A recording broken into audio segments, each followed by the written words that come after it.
Hi everyone, Aidan here with etrailer.com, and today on our 2020 Jeep Wrangler Unlimited, we're going to be taking a look at and showing you how to install the Magne-lok sunshade from XG Cargo. It's going to be a great way to get that open air feeling on the front of your Jeep by removing those freedom panels, but still protecting you from the sun by giving you some shade. Let's check it out. Up top here you can see it's got pretty good coverage. All along the edges and the front, there's no gaps or anything. There's a small gap here at the back, but that should never affect you in the driver or the passenger seat. It's got a nice, really strong feeling material. It's got good tension on there, nice UV resistance. I think it's just going to be a really nice addition for those summer drives. Maybe you're out camping, you want to get some fresh air. It's going to do a great job of that. Installation is really easy. It just buckles around the bars on your Jeep here. So we've got two on either side of the driver's side and the passenger side. We've got two in the back. And then we've got this magnetic strip in the front here with two posts that lock into these holes existing on our Jeep. So that's gonna overall get a pretty solid hold on the sunshade overall. But one thing we wanted to know is how it actually handled when you're driving around.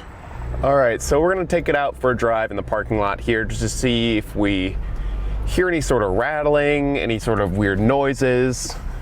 It's a pretty cloudy day today, so not much sun to actually test out the shade, but it definitely seems like it would block a fair bit of that light coming through. As far as noise goes, I don't hear anything. It doesn't seem like it's really moving or anything on us at all. Everything's holding pretty still. The buckles are sounding just fine. Those posts at the front seem like they're holding pretty well too. Still really good tension on the whole thing. So that's really nice. And as we get to this section of the parking lot here, I can drive a little bit faster. Yeah, everything sounds fine.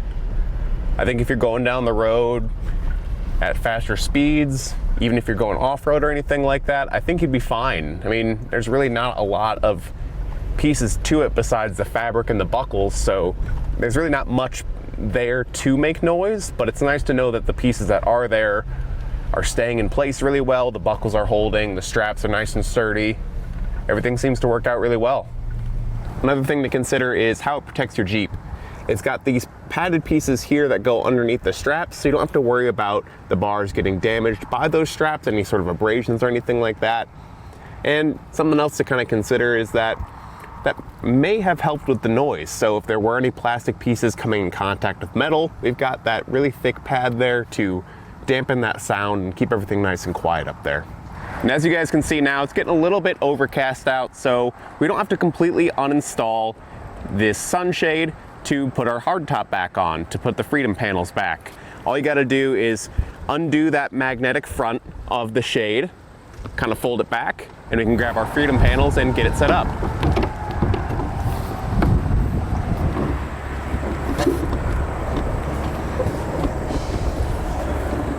Now inside with the freedom panels back on, you do have to kind of reach your arm up and around this, the sunshade here to reach the latch that's kind of above the driver and passenger side head.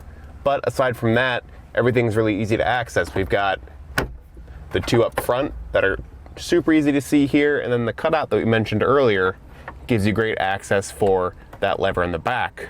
My only complaint, besides that one hard to reach one, is that it does sag a little bit here in the middle. I think that's just the weight of the magnet strip there kind of pulling it down. I will say though, from this position here, it doesn't impede your view of the windshield or anything. So I don't think it's gonna ever be a hazard when you're driving, just more of a mild inconvenience that it does look like that when it's not in use. Now we mentioned a few times it's pretty easy to install, but let's go ahead and show you that process now. As far as our installation goes, it's gonna be pretty simple. You're gonna wanna remove the front two panels of your freedom top. You don't have to remove the back portion, but we did because we found it was easier to get the buckle through there and just to give you guys a better view on camera. Once you've done that, you're gonna open your front doors here and you're gonna have two factory bolts here and here that we'll go ahead and remove. We'll use the included tool to remove this bolt.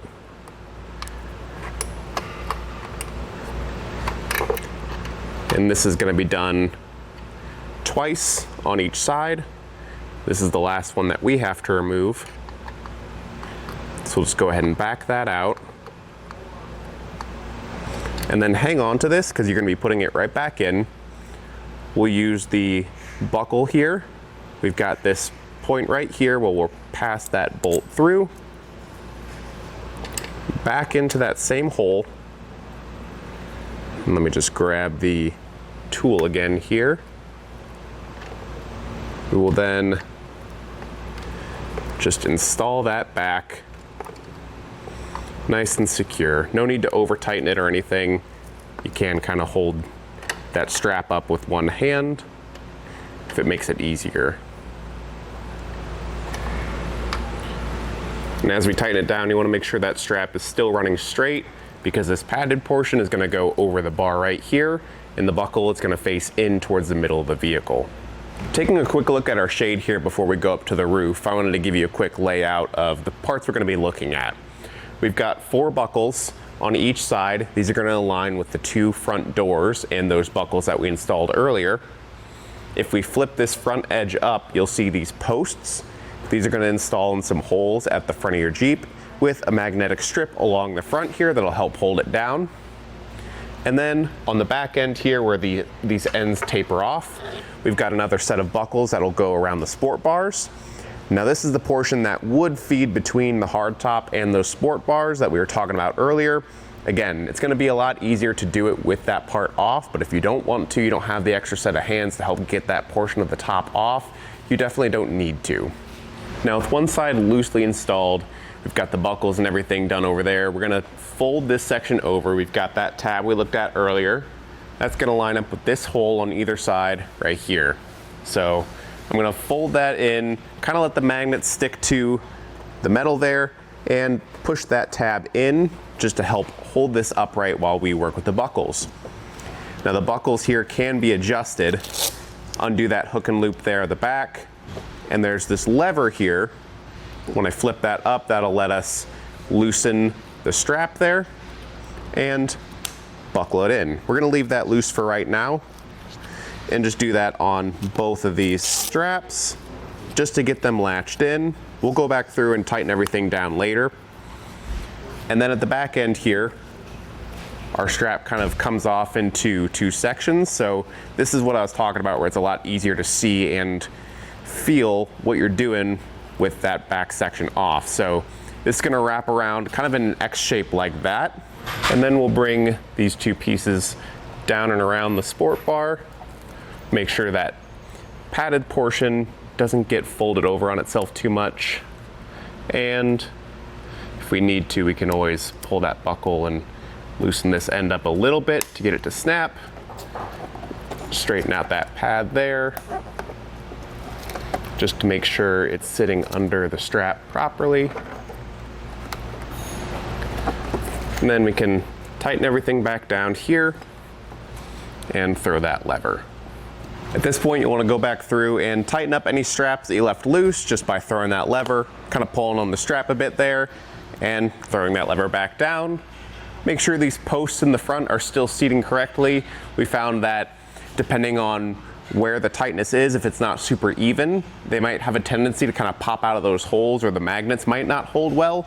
But we've got it in a pretty good spot right now. There's good tension over the whole shade, and you're ready to hit the road. So overall, I really like the sunshade. I think it's going to be a really great solution to giving you that open air feeling in your Jeep, but giving you some extra protection from the sun. I think overall it's really unobtrusive. The thick padding and everything here doesn't conflict with the freedom panels or the door closing at all. All the latches are still pretty easy to access when you are in here looking to put the top back on. I like that you don't have to remove the shade. Whenever you put the freedom panels back on, you can keep it ready to go. So if there is a nice day all of a sudden, you can just get the panels off, get the shade folded back over, and you're good to go. The only thing that I think is a little bit obtrusive is that sag here in the middle with the magnet. I think that'd be a pretty easy fix though. I probably would just pick up a magnet with some adhesive backing, stick it to the freedom panel there, and give it something to stick to. Since it does have that magnet strip in there, I think that'd be a pretty easy fix, and it would give you a lot of extra headroom, because when it is down like this, if I was leaning forward to grab something out of here, I'm about 6 feet tall, my head does hit. Not to mention if you have your hair spiked up or something, that just kind of would get in the way. But aside from that one little thing, I think it's going to be a really nice addition to your Jeep. Again, my name's Aidan here at etrailer.com. Thanks for watching.